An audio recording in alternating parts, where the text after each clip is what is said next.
Si vous utilisez le métro, alors vous le savez, tous les jours, par des haut-parleurs, la Société de transport de Montréal tente de communiquer avec sa clientèle, avec vous. Mais elle le reconnaît, le message ne passe pas très bien.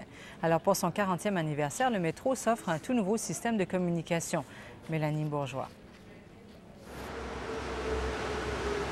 Vous ne l'avez peut-être jamais vu, mais si vous prenez le métro, vous l'avez probablement déjà entendu. Attention, matricule 18021. 18021, communiqué.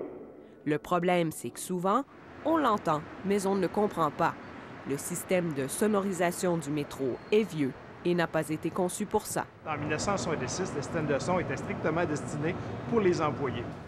Résultat, les usagers sont très insatisfaits de la qualité sonore et la STM est d'accord. Résultat assez ordinaire. Très honnêtement, une station comme ici qui est très vaste et il y a de l'hydro, il y a beaucoup d'écho. Il faut que nos gens parlent très lentement pour les entendre correctement.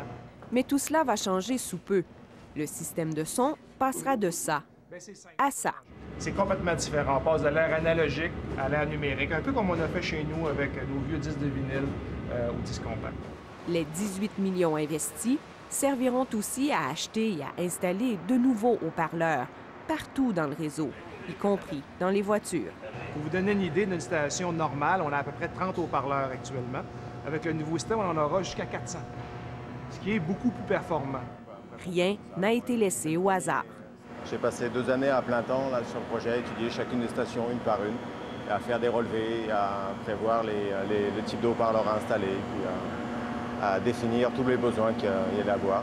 La station Lionel Groulx sera la toute première à bénéficier des nouvelles installations dans quelques semaines. Toutes les stations en seront munies d'ici 3 ans. Oh mon Dieu, c'est pour avoir entendu les tests, une différence marquante. Autant aujourd'hui, on est un peu gêné de notre sonorisation, autant on va en être très, très fiers.